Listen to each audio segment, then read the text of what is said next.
Muy buenas tardes, querido profesor. Me presento. Mi nombre es John David Ávila Barahona. Soy estudiante de Sociología primer semestre de la Universidad Popular de Cesar. En este video documental les vamos a hablar sobre la sociología en Colombia, también las diferentes problemáticas que ha tenido, como lo es el Bogotazo, el grupo al margen de la ley. También vamos a tocar temas como la política, pero eso lo vamos a ver a través del video.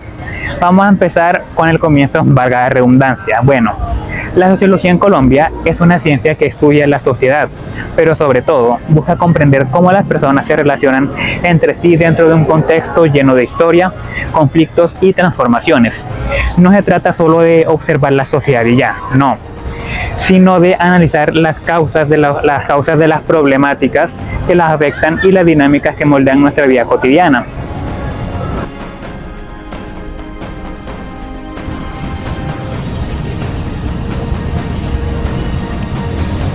Bien, en pocas palabras, podemos decir que la sociología nos ayuda a entender el por qué somos como país. A través de sus estudios, los sociólogos analizan temas como la desigualdad, la violencia, la familia, la política e incluso las costumbres culturales. En Colombia, esta ciencia se desarrolló para responder a una pregunta fundamental: ¿qué tipo de sociedad hemos construido y cómo podemos transformarla? La sociología en Colombia comenzó a consolidarse en la década de 1950, especialmente en universidades como la Universidad Nacional de Colombia, la Universidad del Valle y la Universidad de Antioquia. En aquel momento, el país vivía una fuerte crisis social y política. Por eso, los sociólogos buscaron entender las causas de la pobreza, la violencia rural y la falta de oportunidades que había en ese momento en nuestro país.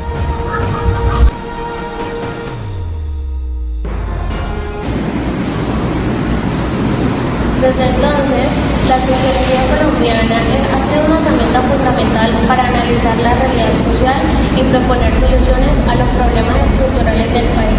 A través de investigaciones, entrevistas y estudios de campo, los sociólogos han intentado dar voz a las comunidades más olvidadas, mostrando que así detrás de cada cifra hay una historia humana.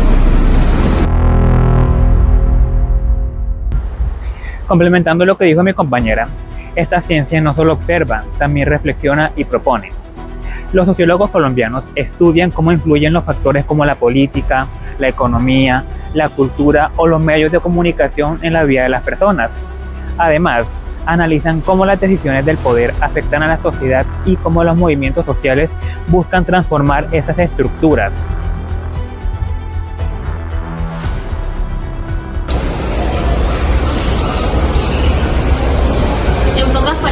La sociología en Colombia ha sido una mirada crítica sobre nuestra realidad.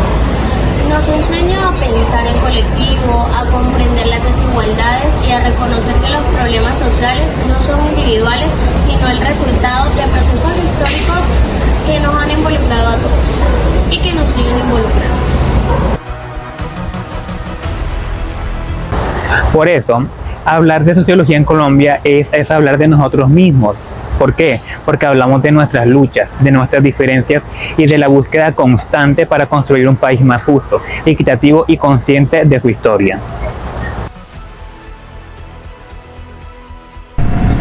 La historia de Colombia está marcada por una serie de problemáticas sociales y políticas que han moldeado su desarrollo como nación. Desde mediados del siglo XX, los conflictos ideológicos, la violencia y la desigualdad han sido temas centrales para la sociología en Colombia. El 9 de abril de 1948, Gaitán es asesinado en la carrera séptima, en el centro de Bogotá, cuando sale de su oficina del brazo de Plinio Mendoza Neira, quien narró el acontecimiento. El supuesto asesino, Juan Roa Sierra, es capturado por el dragoneante Carlos Alberto Jiménez. Vamos a empezar hablando del Bogotazo y el inicio de la época de la violencia. Todo comenzó con un hecho que cambió el rumbo del país, el Bogotazo. Ocurrió el día 9 de abril de 1948, tras el asesinato del líder liberal Jorge Eliezer Gaitán. Su muerte provocó una ola de protestas y disturbios en todo el país. Este hecho marcó el inicio de una etapa conocida como la violencia. un conflicto entre los partidos liberal y conservador que dejó miles de muertos. Y no solamente eso, también dejó desplazamientos y un país dividido. Durante esa época, la sociología comenzó a interesarse por las causas de la violencia rural, las tensiones políticas y el papel de las instituciones. Fue un periodo donde se vio claramente cómo las luchas por el poder político afectaban directamente la vida social de los colombianos. Aproxima un tanque amigo. Eran varios con banderas rojas. Era la ilusión que siempre alimentaron las masas liberales. Aplauden que el ejército esté con la protesta, le abren campo a los tanques y rompen en vivas.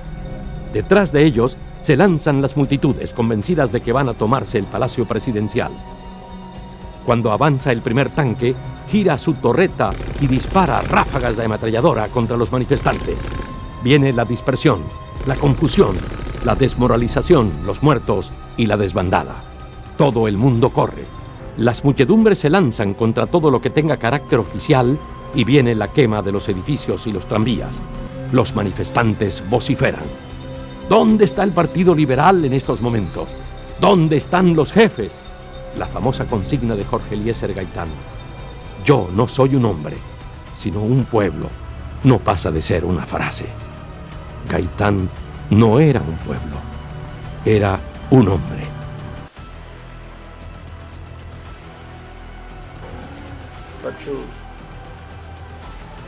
Buenas.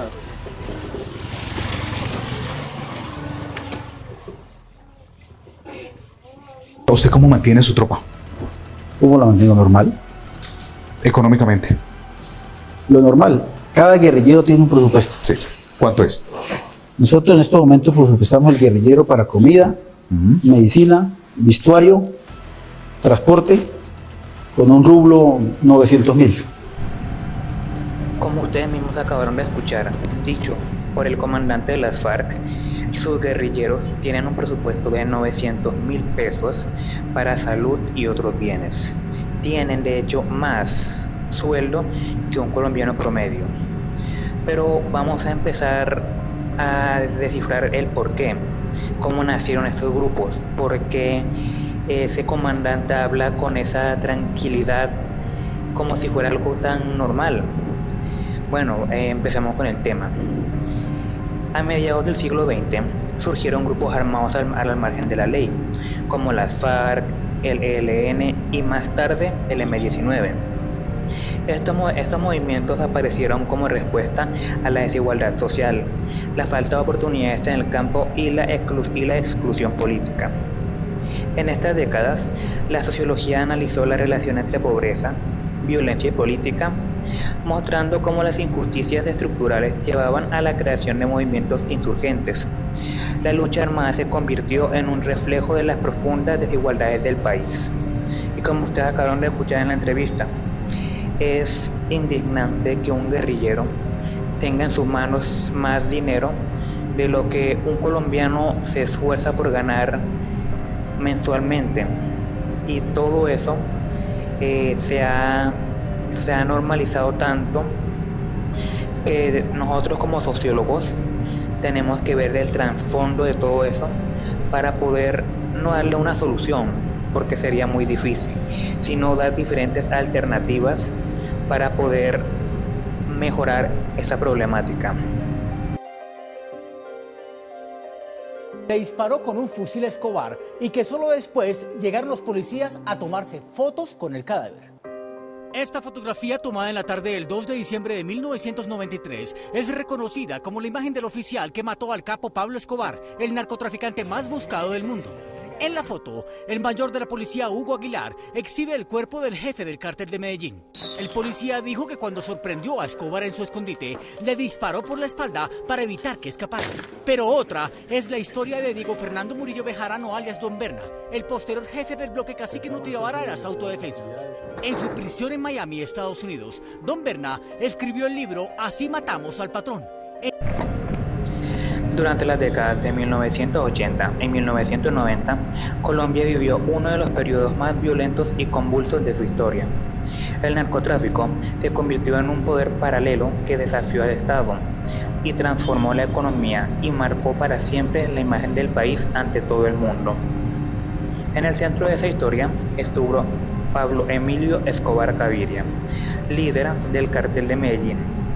Su imperio criminal acumuló fortunas inmensas, pero también sembró terror y muerte. En medio de esa guerra, la política colombiana se vio puesta a prueba.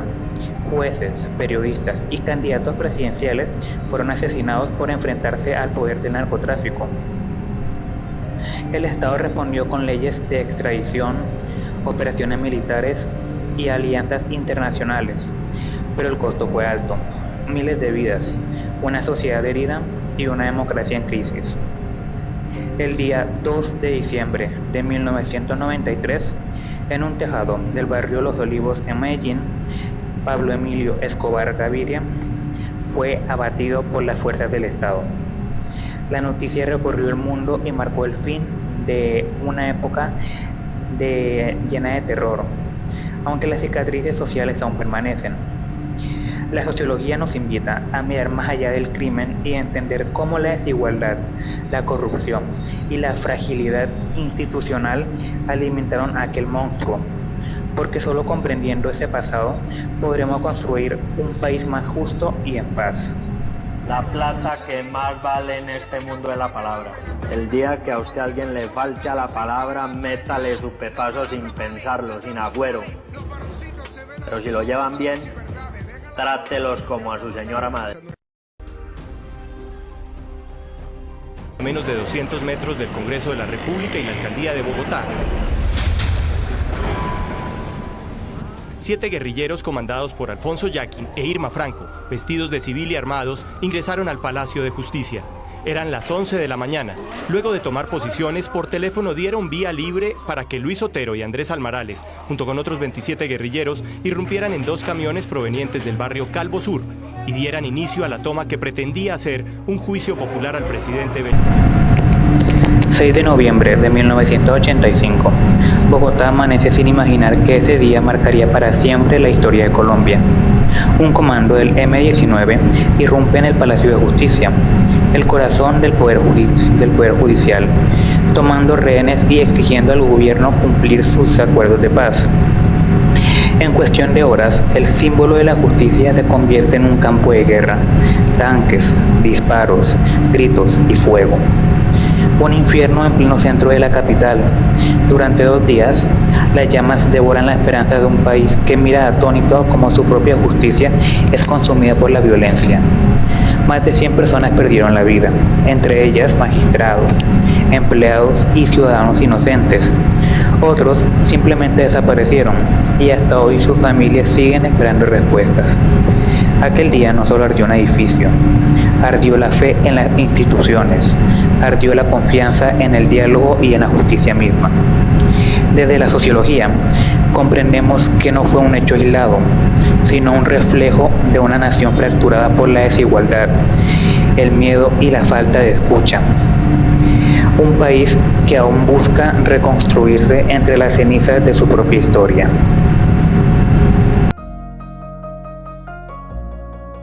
La revista Semana, que empieza a circular hoy, trae una serie de pruebas sobre falsos positivos en Urabá.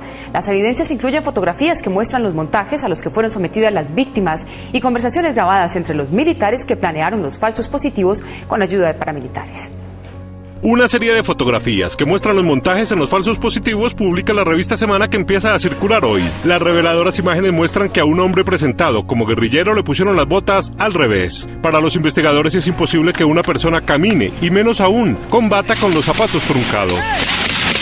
Varios de los jóvenes presentados como guerrilleros caídos en combate en Urabá tenían botas completamente nuevas. Según la versión militar, uno de ellos habría hecho frente al ejército con este viejo revólver. Cuando revisaron el tambor, las vainillas tienen marcas de diferentes agujas percutoras. Esto demuestra que las balas disparadas provenientes de otra operación fueron instaladas en el viejo revólver. Los dedos en los gatillos de las armas de 5 de estas personas también tienen una posición artificial, probablemente porque fueron puestas cuando ya los cadáveres tenían rigor mortis. Entre los años 2002 y 2008, Colombia vivió una de sus verdades más dolorosas. Miles de jóvenes, en su mayoría de barrios humildes, desaparecieron sin explicación. Días después aparecían muertos. vestidos con uniformes y presentados como guerrilleros dados de bajo en combate. Eran ellos los llamados los falsos positivos, una práctica macabra dentro de la política de seguridad democrática del gobierno del presidente Álvaro Uribe Vélez, donde algunos miembros del ejército buscaban mostrar resultados a cualquier costo. Según la JEP, que es la Jurisdicción Especial para la Paz, fueron 6.402 civiles inocentes ejecutados y reportados falsamente como enemigos caídos.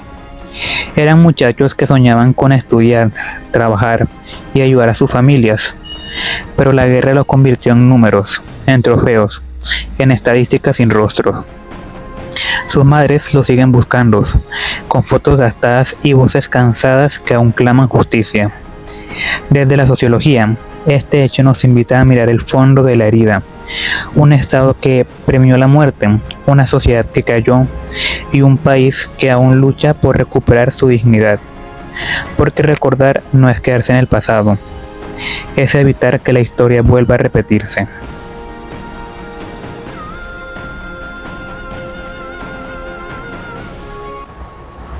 La sociología, más que una ciencia, es una forma de mirar la realidad con profundidad a lo largo de la historia de Colombia. Hemos visto cómo los conflictos políticos, la violencia y la desigualdad han marcado mucho, demasiado el rumbo de nuestro país.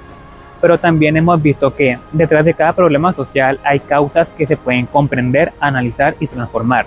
Justamente por eso es que hacemos la sociología en Colombia, para ver ese trasfondo detrás de las problemáticas que hay en nuestro país. La sociología nos enseña a no quedarnos solo con lo que se ve, sino a buscar las raíces de los problemas, a entender las estructuras sociales que nos generan. Hoy, en pleno siglo XXI, la sociología sigue siendo esencial para interpretar los cambios de nuestra sociedad, los movimientos sociales, la lucha por la equidad, la búsqueda de paz y los desafíos de la globalización. Nos ayuda a entender cómo las decisiones del poder afectan la vida cotidiana de millones de colombianos y cómo la ciudadanía puede organizarse para exigir justicia y oportunidades para todos los colombianos. La sociología también tiene un papel pedagógico muy importante. Nos enseña a pensar críticamente, a cuestionar lo que parece normal y a ver la sociedad como un proceso que siempre puede mejorar día tras día. Por eso, estudiar sociología en Colombia es una alternativa para mirar de frente nuestras heridas, pero también nuestras fortalezas. Es reconocer que los problemas sociales no son solamente estadísticas, sino también historias de vida, de comunidades que luchan día a día por salir adelante. Y es entender que cada cambio, por pequeño que parezca, empieza con la conciencia social. Esa pequeña conciencia social puede hacer grandes cambios a nivel nacional que pueden resolver muchos problemas sociológicos. Porque la sociología no solo se queda en el aula, sino que sale al mundo para observar, escuchar y proponer. Bueno, para cerrar con nuestro documental, hoy más que nunca, Colombia necesita mentes críticas, voces que comprendan la realidad y trabajen para transformarla. Esa es la misión de la sociología: construir conocimiento para mejorar la sociedad, unir lo que la historia dividió y mantener viva la esperanza de un país más justo y solidario. Porque solamente conociendo nuestra historia podremos escribir un futuro diferente y así nuestra generación y futuras generaciones podrán vivir plenamente y en un país más justo y solidario para todos.